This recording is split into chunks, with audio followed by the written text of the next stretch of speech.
profesor desde 1966. En el año 1992 se involucró en la creación de la revista especializada en informática, Wire Magazine, con carácter de inversor y, por supuesto, también allí presentando sus trabajos. Es el impulsor del proyecto que pretende producir computadoras portátiles de bajo costo. Este proyecto fue presentado en el año 2005 en el Foro Económico de Davos. De este modo, la fundación Un Ordenador para Cada Niño, o One Laptop per Child, iniciada por Negroponte y otros miembros de la Facultad del Media Lab, pretende desarrollar el uso de la informática e Internet en países poco desarrollados. Es autor del libro Being Digital en 1995, traducido en español como Ser Digital o Mundo Digital, en el cual hace un paralelismo entre el mundo real compuesto por átomos y el mundo informático compuesto de bits. Habría sin lugar a dudas muchísimo más para decir, pero dejemos que nuestro disertante deje aquí sus ideas y las recibamos con muchísimo gusto, así como es un honor presentar a Nicholas Negroponte.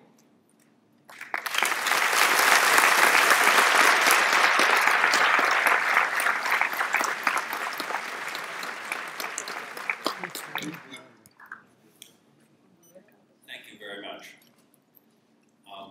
The President's speech, where he connected education and innovation, is in fact the perfect introduction. I'm sorry he's not still here because I have a story that I tell, which is a completely invented story. It's a fictional one where you have a time machine that you could go back and place yourself in a situation. And if you had such a time machine and you placed yourself into the operating theater of a medical doctor 200 years ago, you would, in fact, as that doctor, you would be performing primitive operations and then transport yourself into today as a doctor from that time, and you would, in fact, not recognize anything in the operating theater except for perhaps the human body. That so much has happened in technology, so many things have transpired in medicine that it is just unrecognizable to somebody who would be transported 200 years ahead in time. But if you had this same fictional time machine and brought a teacher forward 200 years into today's classroom, that teacher could be a substitute teacher. Everything looks the same. It's completely the same. And it's not by chance. It's in fact a very basic assumption because all of us in this room survived education.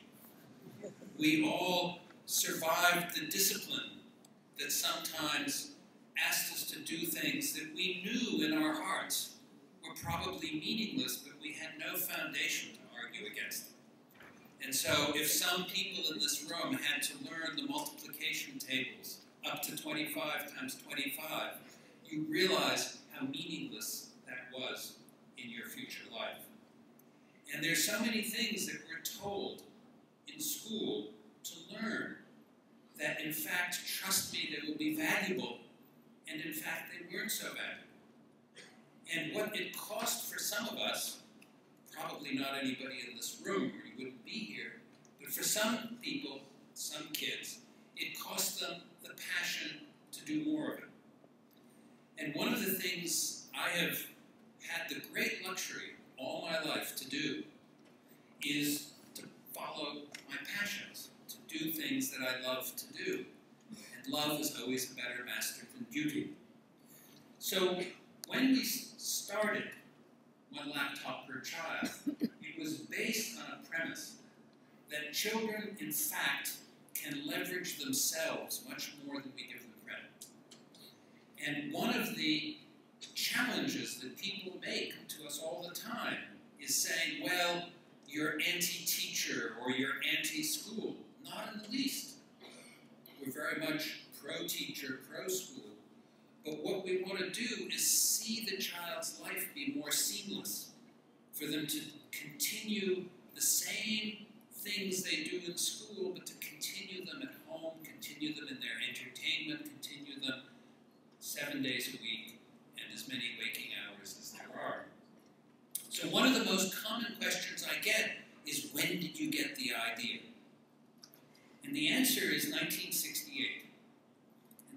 I picked that date is that I had been on the faculty at MIT for a very short period of time, and in 1968 met a colleague at MIT named Seymour Papert.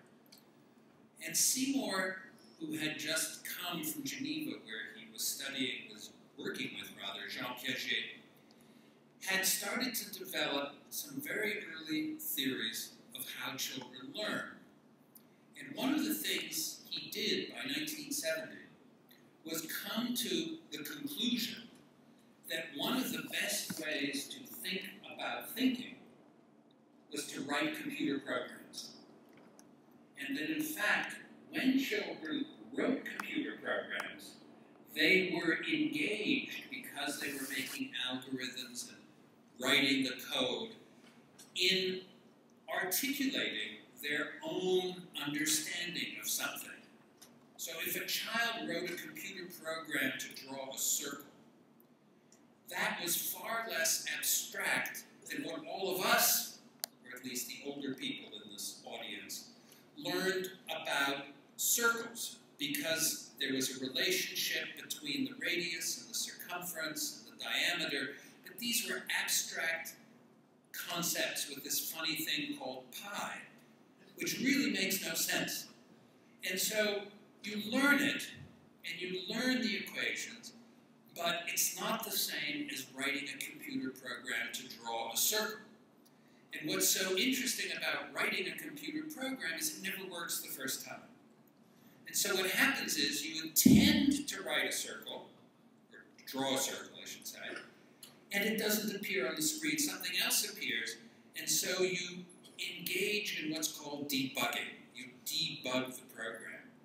And what happens when you debug is that it is the closest you get to learning about learning. And what we found is that the children who were debugging programs in the 1970s started to do better and better at school in general. They did better on spelling bees. Now, there's really no correlation between writing a program to draw a circle and a spelling bee, except for one thing. In a spelling bee, I was a bad speller. And if I got 8 out of 10 words correct in a spelling test, that was a B. And I was so pleased with a B. Trust me, I didn't care about the 2 words I got wrong, because a B was excellent. So who cared about the 2? The debuggers, we found, were suddenly fascinated by the 2 words they got wrong. What was it in the words they got wrong? What was it they didn't know? Was it I before E, except after C? Was it a silent letter? What was it? And that may sound very abstract, but in fact is a very profound observation made way back in 68, 70. So what I'm going to show you today, or talk about, is at first about innovation, just to tie it to the theme, because as the President said, innovation has as its foundation education. But then I will also describe, if you will, the journey we've taken to do 1 laptop per child. And I do it with great passion and enthusiasm for being here. And by here, I mean right here in Uruguay, because Uruguay is not only the first country in the world to do this at scale, but has in fact done it in a way, not just because it's out of the President's office, but technically executing it in a way that every other country is looking at Uruguay. In fact, just this afternoon, while I was changing upstairs, I snuck off and did a little email, and somebody from Colombia said, we want to do a pilot program to test this to see if it'll work in Colombia. And my answer was, rubbish, just go to Uruguay. You don't need to do a pilot. The point is that many countries look at Uruguay, and for that reason, I'm really very happy to be here. So I'm going to start with, where do new ideas